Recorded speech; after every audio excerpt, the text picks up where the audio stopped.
from Nimio Field at Harry Grove Stadium. This is Unlocking the Keys with JJ Michalski. Hey Keys fans, here we are on the 4th edition of Unlocking the Keys. We have a lot of exciting content coming up for you today. Dwayne Marshall, pitcher for the Frederick Keys, joins us as our main guest this afternoon. So we'll get to that in just a couple of minutes. But first I wanted to talk a little bit about the Frederick Keys and how they've been doing so far. The best game of the season to date was on May 29th against Mahoning Valley out in Ohio. It was a cold game, just 46 degrees. Alex Ulloa in that game had 2 doubles, a triple, and 2 RBI. Anthony Herron Jr. and Rene Lastres both went deep over the left field wall. The Keys so far this season have not really had too many long balls, but when they have, they've hit it far.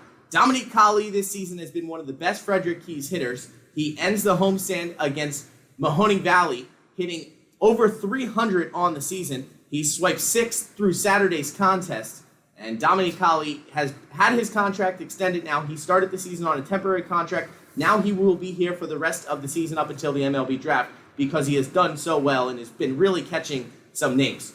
Joining us now on the podcast is going to be Liam Kissinger to talk a little bit about promotions and everything coming up in the next 2 weekends right here at Nimio Field. So let's head to the On Deck Circle.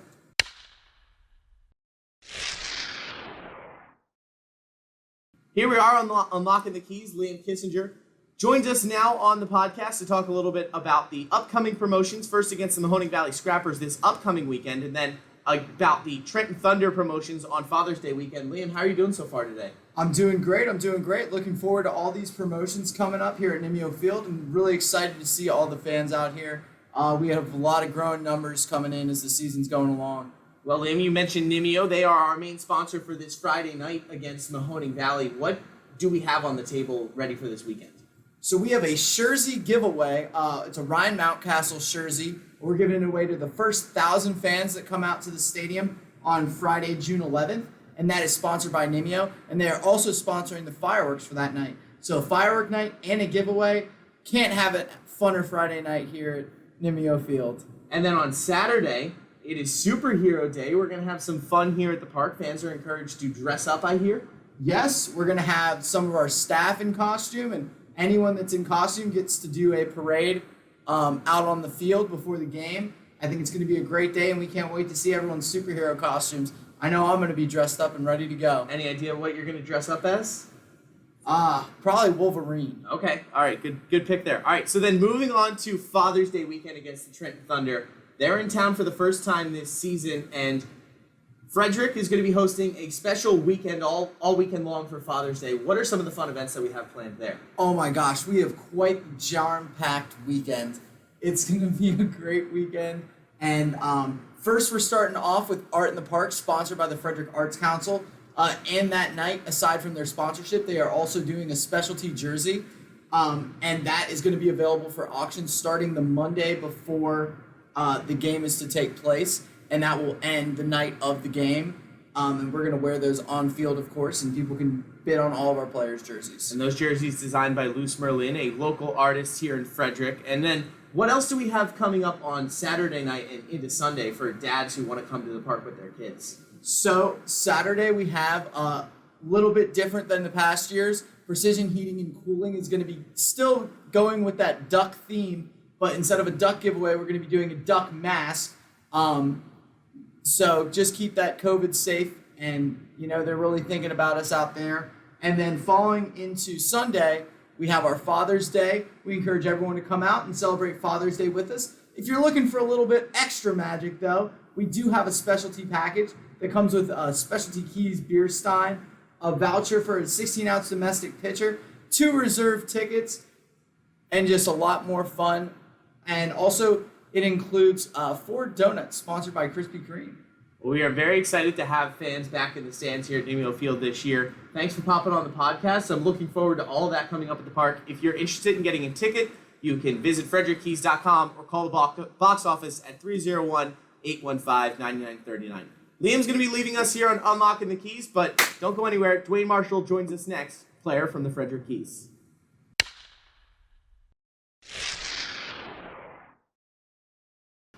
All right, Keys fans, we now welcome in Dwayne Marshall, pitcher for the Frederick Keys, into our 4th episode now of Unlocking the Keys. Dwayne, how are you doing so far this season? I'm good. Appreciate it. I'm good. Appreciate you coming on the show. Well, you are a product from Piscataway, New Jersey. You attended University of Maryland Eastern Shore and also Felician University. But looking at your childhood, what was it like for you to grow up in Piscataway? Piscataway is a very diverse community, so there's a lot of different people. Just on my street alone, there's a bunch of different ethnicities and races. And I feel like it just keeps me to be open and accepting different cultures. And so it was a good experience being a PUA. Growing up in Little League then, I mean, you mentioned the diversity. Was the Little League in your area really diverse? Yeah, it was. I mean, unfortunately, I didn't get to play Little League too long. My dad wanted me to jump up to play with like guys older than me, so I played like 2 years of Little League. But yeah, it was fun. I just love getting the concessions and stuff, hanging out with my friends. So looking at your travel ball that you played, was it difficult growing up in New Jersey? Like, was it difficult moving around? Obviously, it's very it's a much higher competition in New Jersey, Pennsylvania, in that area than some other parts of the country. I think just starting at a young age, like playing with guys older, helped me with the competition. Traveling wasn't too bad. My dad pretty much drove me everywhere. I mean, we've been everywhere from New Jersey to New York, Connecticut, all the way down to Florida. And he's pretty much driven the whole time, so it wasn't too bad. You mentioned your dad a lot. Is he your role model when it comes to baseball? Has he really taught you the game and taught you how to love it? Yeah, my dad definitely is the person who introduced me to baseball, taught me to respect the game, always hustle. He's my role model in a way. He didn't really play. My uncle played, so he's kind of my role model as far as playing wise, but learning the game is definitely something I always learned from my dad, speaking to him. So. Was there someone that, you mentioned your uncle, but was there someone that you modeled your game after growing up, like a specific player that you latched onto that you now have kind of mocked your pitching motion off of, or how you bat the plate when you do come up to bat? Well, starting off, I was a two-way, so I played shortstop. Okay. And I wanted to be like Derek Jeter. I have like probably 20 pictures, like fat heads of him in my room. So I always wanted to be like Jeter, try to swing like him. And then I realized like there's a bunch of kids playing short, so they threw me in the outfield. And like my dad, he showed me Willie Mays. I didn't know who he was, and then I tried to model him. I changed my number to 24 all the time, and I always tried to make like big catches in the outfield. But then after high school, I started to focus more on pitching, and I think Mariano Rivera is the guy. He has very sound mechanics. He looks very poised on the mound, really calm. He's not yanking his head. He's really balanced. So I try to follow his mechanics and all. So you grew up close to New York City. You grew up a Yankees fan then? Yes, okay. Definitely. So what was your first experience like? Did you ever get a chance to go to Old Yankee Stadium? Yes, I did when I was a little kid, and we were like in right field. I don't really remember the game, but it was fun.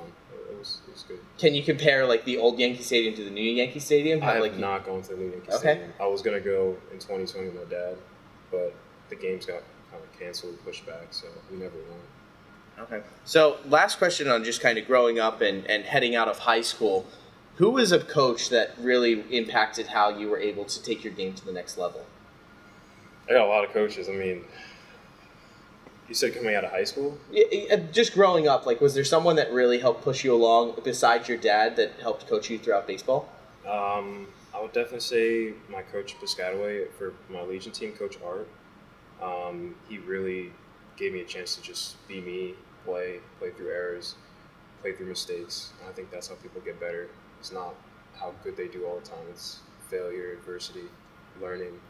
I'd also say from Seton Hall Prep, Coach Clark, my freshman coach, he did the same thing as well.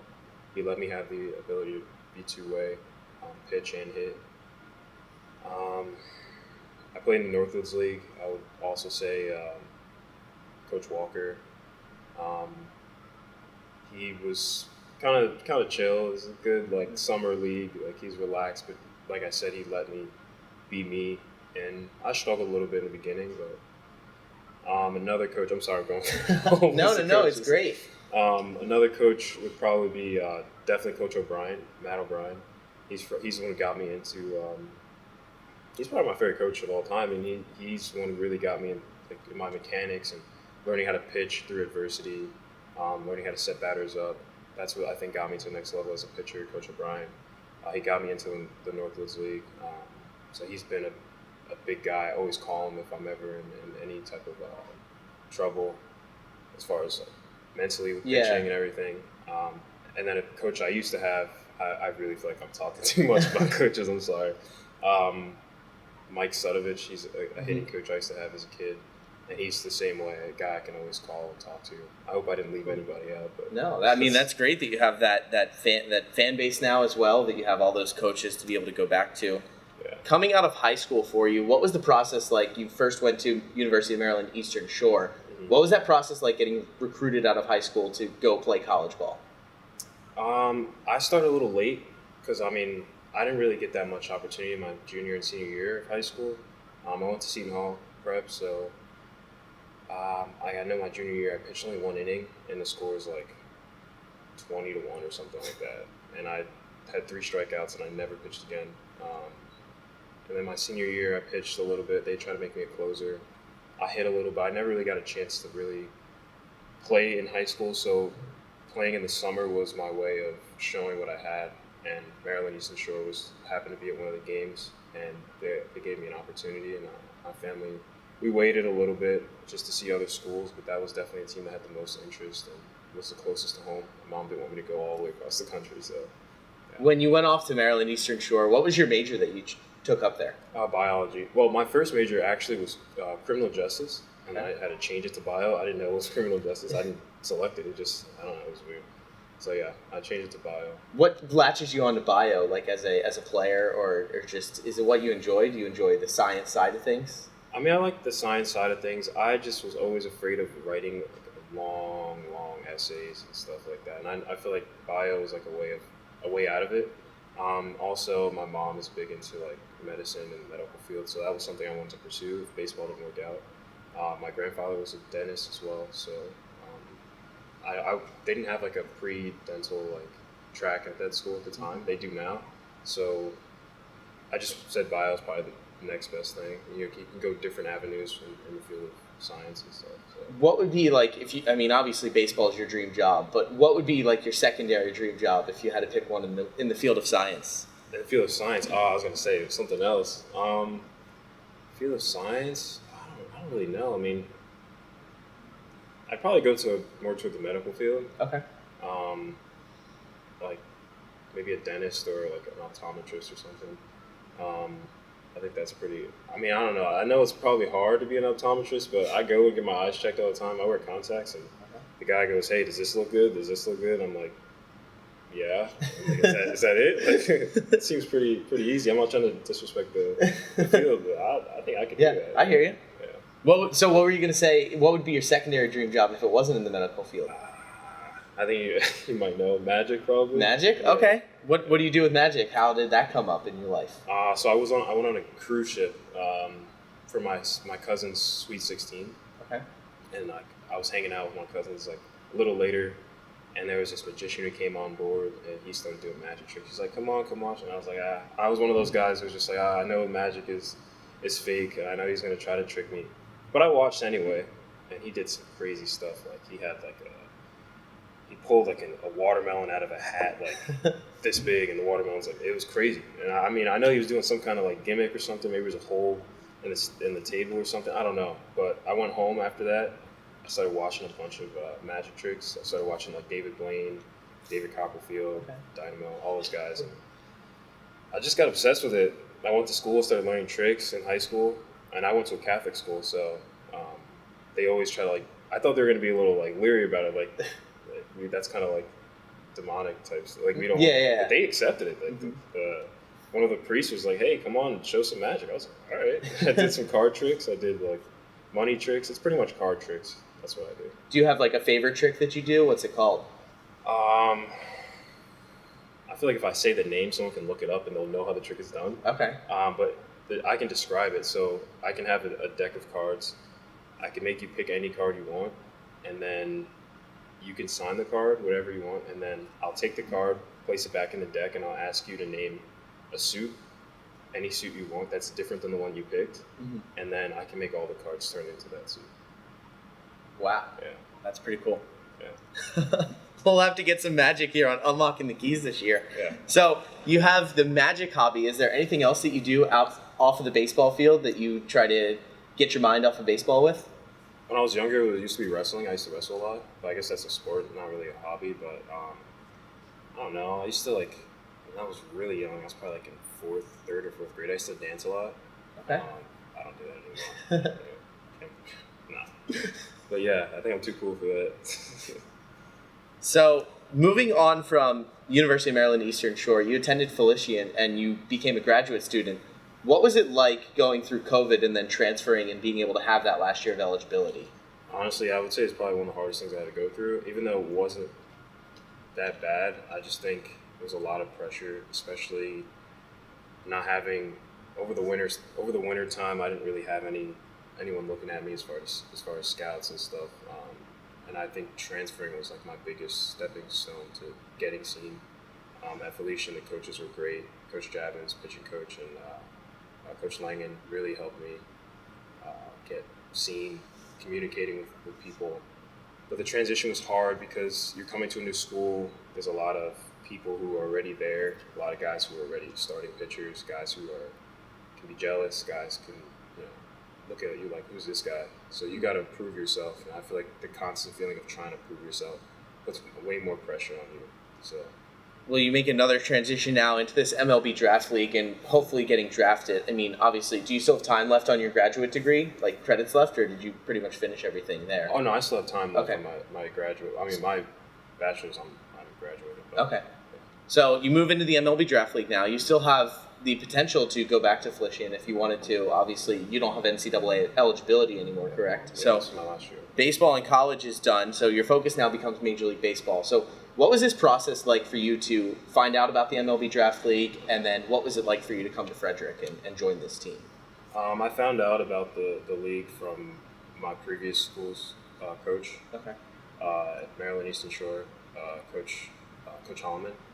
He told me about it. I didn't really know much about it, but I heard Major League Draft League. I'm like, hey, that doesn't sound like a bad thing. So I immediately tried to find people who can help me get into it. And that was pretty much my way of getting in. And then also my new school I transferred to, they had more information about it. I was able to get in, so yeah. What was it like? Did your dad help you move down from, I'm assuming you were living at home at the time before you moved down here to Frederick this summer. What was the whole travel like for you? Was it pretty easy? My dad was working. I had to drive myself Okay. down. I packed my stuff up. I definitely forgot a lot of stuff. My mom usually does the packing for me, just to make sure. I mean, she gave me a bunch of stuff, like masks and stuff. But I drove myself down. Cool. Transition wasn't too bad. It's a long drive, like three and a half hours. Have you kind of found like your places in Frederick that you like to go get lunch or like to go grab dinner after a game? Yeah, there's a little center across the street from the hotel. They got like Chipotle, Noodles and Company, a bunch of different things I like. So. What's your go-to like fast food or like type of food like that? On Tuesdays and Thursdays, definitely Buffalo Wild Wings. Other than that, if I'm late night, maybe McDonald's. Okay. I know a lot of people don't like McDonald's, but it's been there since I was a kid. It's never let me down. So. Are they would they, like if you were ranking fast food fries, would McDonald's be the top fries for you? They used to be, but now I think the waffle fries from Chick-fil-A kind of take the. All right. So you're here in Frederick now, and you're able to get the ball in the first game in 633 days here at Nimio Field. What was it like to know that you were going to be the first pitcher to throw in front of fans this season here at Nimio Field? Was that exciting for you to open on opening night? I was really excited, really amped up. I was nervous. I told my dad, I'm like, hey, I'm throwing. And he's like, what day? I just wanted to figure it out himself. Like, though I didn't want to tell him, hey, I'm throwing the home opener. And he realized, he's like, oh. He tried not to say it because he didn't want me to get nervous. And I was like, yeah, I know. I'm a little nervous. But once you get out there, the nerves kind of go away. What was your pregame routine like? Obviously, it was tough that day because there was a couple of times that the tarp came on the field before the game with some rain, and then it came off, and eventually the game did get rained out. But what was going through your head preparing for that game, and were you able to do your normal routine getting ready for it? Yeah, actually my routine wasn't really altered in any way. I tried to make sure I started just a little bit later, just in case, because I knew the rain was coming, and I've started enough games to know, like, once the rain hits, they're going to shut it down, especially if there's lightning, and now that's, like, time that you wasted or time that you used to warm up, and you're going to get cold again. So I just said, let me just wait a little bit longer. So I started my pen a little later, than usual, but everything was good until the rain hit. Well, you mentioned that you had a great start, 6 strikeouts through 2 innings, and you left the bases loaded, and that's now the second time that you left the bases stranded without allowing a run. Do you like to strike people out? Is that really the biggest part of your pitching game? Yeah, I always look at it as like, hey, if I strike this guy out, he has no chance of really getting on. Like, he can't hit the ball. I don't have to rely on the defense, or I don't have to rely. I mean, I trust my defense for sure. I just don't want to leave it in someone else's hands. I want to be able to, especially in a big spot like that, bases loaded. Sometimes, like, I call it just tough pitching, where you got to man up and say, I'm getting this guy. And the biggest thing I think with me as far as walks, letting that get to that position with the bases loaded with walks, So I got to trust the defense, and sometimes you just got to let the guys hit the ball. But I love striking guys out too, So now in 2021, analytics are a big part of the game, and with pitchers, when it comes to RPMs on your fastball or how much break you have in your curveball, is that something you really focus on a lot, or do you just kind of focus on the typical stats, win-losses, ERAs, that kind of thing? Honestly, I started getting into spin rates. Obviously, I think everyone's into velo. Everyone's into how hard they throw. They'll tell you no, but you see the radar gun every game. They're there about the velo. I've used Rapsodo, and I've looked at some spin rates. After I saw how complicated it was and like the different ranges, I kind of just said, let me just focus on pitching. As far as stats goes, like ERA, I know that's a big trap. I try not to look at that, because once you start looking at the ERA, you have a good game, you're like, all right, my ERA's here, or you have a bad game, you start saying, oh, how many games do I have to, or how many outs do I have to get to drop it down, and you start putting way more pressure on yourself. So I try not to look at any of the stats. I just try to go out there and hope everything is going well as far as the stats, just get guys out. Well, come July, the MLB Draft will be taking place with the All-Star Game for the first time this season, and you have your opportunity to have your name called. Is there one team that you would really want to hear your name called by, or have you ever thought about that before? Like, I would really like to play for this team.